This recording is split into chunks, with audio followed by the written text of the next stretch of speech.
വാവ് beautiful. അമ്മേ ആന വേണ്ടി വരും. എത്ര വേണ്ടി വരും?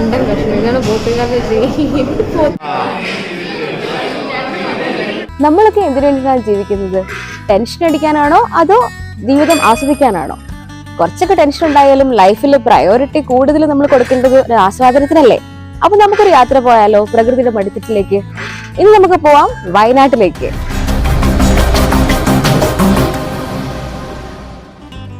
ഒരുപാട് നാളായിട്ട് ഞാനും എൻ്റെ ഫ്രണ്ട്സും ആഗ്രഹിച്ച ഒരു കുഞ്ഞു ട്രിപ്പ് ഇവിടെ തുടങ്ങുകയാണ്. നിങ്ങൾ ഇപ്പൊ കണ്ട ആ സൈൻ ബോർഡില്ലേ, അവിടെയാണ് കാട്ടിലേക്കുള്ള എൻട്രി.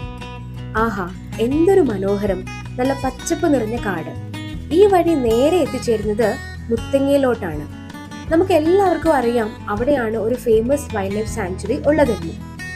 ഈ കാട്ടിലൂടെ പോകുമ്പോൾ ആരാണെങ്കിൽ പോലും ഒന്ന് ആഗ്രഹിക്കും ഏതേലും വന്യമൃഗങ്ങളെ കാണാൻ പറ്റിയിരുന്നെങ്കിലെന്ന്. അങ്ങനെ ഇരിക്കുമ്പോൾ അതാ അവിടെ ഒരു സ്പോട്ട്ലൈറ്റ് പോലെ ഒരു കൊമ്പനാന. ഒത്തിരി അങ്ങ് ഫോക്കസ് ചെയ്ത് വീഡിയോ എടുക്കാൻ പറ്റിയില്ല, കാരണം വണ്ടി മൂവിങ്ങിലായിരുന്നു. അവിടെ വണ്ടി നിർത്താനോ ഫോട്ടോ എടുക്കാനോ വീഡിയോ എടുക്കാനുള്ള സാഹചര്യം ഉണ്ടായിരുന്നില്ല. തൊട്ടടുത്ത് തന്നെ ഒട്ടും നിരാശപ്പെടുത്താതെ ഒരു അമ്മയാനയും അതിന്റെ കുഞ്ഞും ഉണ്ടായിരുന്നു. അത് രണ്ടും ബാക്ക് പോസ് തന്നതുകൊണ്ട് അതിന്റെ മുഖം ക്യാപ്ചർ ചെയ്യാൻ പറ്റിയില്ല.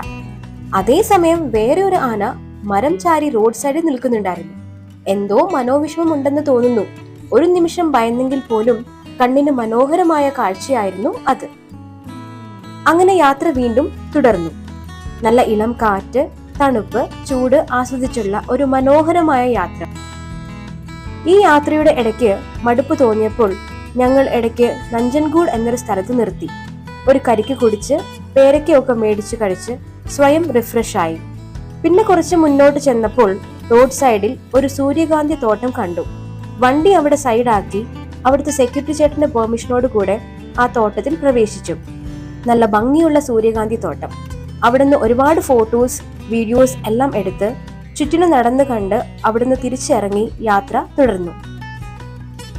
കുറച്ചു ദൂരം കഴിഞ്ഞപ്പോൾ എത്തിയത് പൊൻകുഴി എന്നൊരു സ്ഥലത്താണ്. ഇത് മുത്തങ്ങ എത്തുന്ന മുൻപ് വരുന്ന സ്ഥലമാണ്. അവിടെ റോഡ് സൈഡിൽ തന്നെ സ്ഥിതി ചെയ്യുന്ന രണ്ട് പ്രസിദ്ധമായ അമ്പലങ്ങളുണ്ട്. ശ്രീരാമക്ഷേത്രവും അതിന്റെ ഓപ്പോസിറ്റ് സീതാദേവി ക്ഷേത്രവും. ഈ അമ്പലത്തിലെ മുഖ്യ പ്രതിഷ്ഠകൾ എന്ന് പറയുന്നത് രാമ, സീത, ലക്ഷ്മണ, ഹനുമാൻ. വീണ്ടും കാട്ടിലൂടെ യാത്ര തുടർന്നു. ഇടയ്ക്ക് മാൻകുട്ടികളെ ഒക്കെ കണ്ടിരുന്നു, ബട്ട് വീഡിയോ എടുക്കാൻ സാധിച്ചില്ല. പിന്നീട് എത്തിയത് പള്ളിക്കുന്ന് പള്ളിയിലാണ്. അത് ലൂർദ് മാതാവിന്റെ പള്ളിയാണ്. ഈ പള്ളി സ്ഥാപിച്ചത് 1908 ഇവിടെ ഞാൻ വർഷങ്ങൾക്ക് മുൻപേ സ്ഥിരമായിട്ട് വരുമായിരുന്നു. പക്ഷെ ഇപ്പോൾ കുറച്ചു നാളായിട്ട് വരാൻ സാധിച്ചിരുന്നില്ല. 2023 തീരുന്ന മുൻപേ ഇവിടെ വരാനും മാതാവിനോട് പ്രാർത്ഥിക്കാനും എനിക്ക് സാധിച്ചു. ഞാനിപ്പം കോണി കയറി ചെല്ലുന്നത് മാതാവിന്റെ ഗ്രോട്ടോയിലേക്കാണ്. ഏകദേശം 21 സ്റ്റെപ്സ് ഉണ്ട്. പതുക്കെ ഈ സ്റ്റെപ്സ് കയറി മാതാവിന്റെ രൂപത്തിന് മുൻപിൽ ചെന്ന് കാല് തൊട്ട് വണങ്ങി കണ്ണീരോടെ പ്രാർത്ഥിച്ചു. നിങ്ങൾക്കറിയാമല്ലോ, ഞാൻ എൻ്റെ ചാനലിൽ ആദ്യം പബ്ലിഷ് ചെയ്തത് ഞാൻ എഴുതി ഈണം നൽകിയ മാതാവിന്റെ പാട്ടാണ്. സോ മാതാവ് is my all time favourite. അടുത്ത ദിവസം രാവിലെ ഞങ്ങൾ യാത്ര പോയത് തിരുനെല്ലി കാട്ടിലേക്കാണ്. അവിടെ കാടിന്റെ ഉള്ളിൽ സ്ഥിതി ചെയ്യുന്ന പ്രസിദ്ധമായ ക്ഷേത്രമാണ് തിരുനെല്ലി മഹാവിഷ്ണു ക്ഷേത്രം. അത് ബ്രഹ്മഗിരി മലയ്ക്ക് സമീപമാണ്.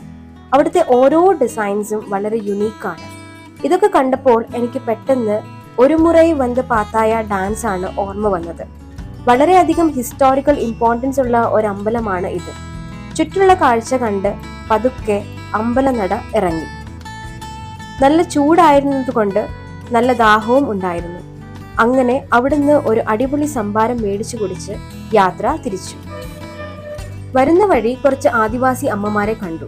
കൗതുകം തോന്നി വണ്ടി സൈഡാക്കി ഇറങ്ങിച്ചെന്ന് അവരോട് സംസാരിച്ചു. അവർ ഇരിക്കുന്നത് ഞാൻ നേരത്തെ പറഞ്ഞ തിരുനെല്ലി കാട്ടിലാണ്. ഏത് സമയത്ത് വേണേലും ആന വരാം, പുലി വരാം. ഞാൻ ഇറങ്ങിച്ചെന്ന് അവരോട് സംസാരിച്ചപ്പോൾ അവർ പറഞ്ഞത് അവർ നറുക്കാട്ടിൽ പോയതാണ് വിറകെടുക്കാൻ. എന്തോ ശബ്ദം കേട്ട് വേഗം അവിടുന്ന് പോന്നതാണെന്ന് പറഞ്ഞു. പിന്നെ കുറച്ച് കുശലമൊക്കെ പറഞ്ഞ് ഫോട്ടോസൊക്കെ എടുത്ത് അങ്ങനെ അവരും ഹാപ്പി, നമ്മളും ഹാപ്പി. ഇതാണ് ആ ആദിവാസി അമ്മമാർ പോയ കാട്. ശരിക്കും പേടി തോന്നുന്നുണ്ടല്ലേ? ആ വഴിക്ക് ആനകൾ ഉണ്ടാവേണ്ടതാണ്, ബട്ട് ഞങ്ങൾ വെറും ആനപ്പിണ്ടം മാത്രമേ അവിടെ കണ്ടുള്ളൂ. കുറച്ചു ദൂരം കഴിഞ്ഞപ്പോൾ അവിടെ റോഡ് അരികിൽ ഒരു കൊച്ചുമിടുക്കൻ പഴങ്ങൾ ഉപ്പിലിട്ടത് വിൽക്കുന്നുണ്ടായിരുന്നു. കൊതി തോന്നി ഞാൻ ഒരു പൈനാപ്പിൾ മേടിച്ച് കഴിച്ചു. നല്ല എരിവും പുളിയും മധുരവും കൂടിയുള്ള ഒരു ടേസ്റ്റ്. അത് കഴിച്ചപ്പോൾ വല്ലാത്തൊരു ആശ്വാസം. അങ്ങനെ ആ ദിവസത്തെ യാത്ര അവസാനിച്ചു. ഇനി കുറച്ച് ഫുഡ് വിശേഷങ്ങളായാലോ?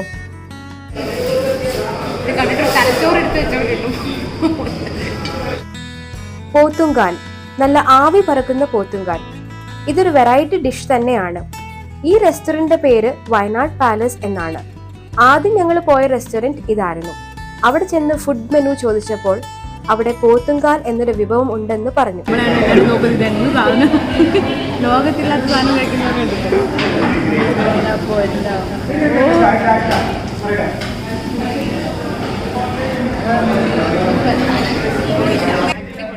അമ്പലവയൽ കൊളകപ്പാറ റൂട്ടിലുള്ള ഒരു റെസ്റ്റോറന്റ് ആണ് ഇത്. അടുത്ത ദിവസം രാവിലെ ബ്രേക്ക്ഫാസ്റ്റ് കഴിക്കാനും വീണ്ടും ആ സെയിം റെസ്റ്റോറന്റിൽ പോയി. പുട്ടും കടലയും പിന്നെ നല്ല കടുപ്പത്തിലൊരു ചായയും കുടിച്ചു. ശരിക്കും നല്ല ടേസ്റ്റിയാണ് ഇവിടുത്തെ ഓരോ ഫുഡും. പിന്നെ ഇടയ്ക്ക് ഒരു കോഫി കുടിക്കാൻ കയറിയത് ദ കോഫി കേവ് എന്നൊരു കുട്ടി കഫേയിലാണ്. നല്ല സൂപ്പർ കാപ്പിയാണ് അവിടെ കിട്ടിയത്. വീണ്ടും സെയിം ഡേ രാത്രി ഡിന്നറിന് ഞങ്ങൾ വയനാട് പാലസ് തന്നെ പോയി. അപ്പോൾ ഓർഡർ ചെയ്തത് ചിക്കൻ ഷവായി വിത്ത് മന്തി റൈസ്. പേര് പോലെ സ്പെഷ്യൽ ആയിരുന്നു ചിക്കൻ ഷവായി. കാണുമ്പോൾ ഗ്രിൽ ചിക്കൻ പോലെ തോന്നും, ബട്ട് കംപ്ലീറ്റ്ലി വേറെ ഒരു ടേസ്റ്റ് ആണ് ഈ ഒരു ഡിഷിന്. ഇതൊക്കെ സജസ്റ്റ് ചെയ്യുന്നത് ഈ ചേട്ടനാണ്. ഈ പുള്ളി ഇവിടുത്തെ സെർവർ ഒന്നും അല്ല, പുള്ളിക്കാരനാണ് ഇതിന്റെ മുതലാളി. പക്ഷെ അതിന്റെ യാതൊരു അഹങ്കാരവും ഇല്ലാതെ ഒരു ഫണ്ണി ഫ്രണ്ട്ലി ചേട്ടനാണ്. ഫുഡ് എത്തിക്കഴിഞ്ഞപ്പോൾ എന്നോട് ഈ ഷവായി എടുത്ത് മന്തി റൈസിന് മുകളിൽ വെക്കാൻ പറഞ്ഞു. ആദ്യം ഒന്ന് മടിച്ചെങ്കിൽ പോലും പിന്നീട് ഞാനൊരു കുഞ്ഞിനെ എടുത്തു വെക്കുന്നത് പോലെ അതങ്ങോട്ട് എടുത്തു വെച്ചു. പൊള്ളി ഐറ്റം തന്നെ. നെക്സ്റ്റ് പോയത് ഹിൽ വ്യൂ റെസ്റ്റോറന്റിലാണ്. ഇത് നല്ലൊരു സ്പോട്ടിലാണ് ലൊക്കേറ്റ് ചെയ്തിരിക്കുന്നത്. ആ ഭംഗി കണ്ട് നമ്മൾ അവിടെ കയറി. അവിടെയുള്ള പോസ്റ്റേഴ്സും പെയിന്റിങ്സും എനിക്ക് വളരെയധികം ഇഷ്ടപ്പെട്ടു. ഞാൻ കുറച്ച് ഫോട്ടോസ് ഒക്കെ എടുത്തു. അവിടെ നിന്ന് കാഴ്ചകൾ കാണാൻ നല്ല ഫീലാണ്. ആ റെസ്റ്റോറന്റ് സൈഡിൽ ബാംബു കൊണ്ട് തയ്യാറാക്കിയ ബെഞ്ച് ഉണ്ട്. അവിടെ ഇരുന്ന് ഞാൻ കുറച്ചു നേരം ചുറ്റിനുള്ള കാഴ്ചകളൊക്കെ എൻജോയ് ചെയ്തു.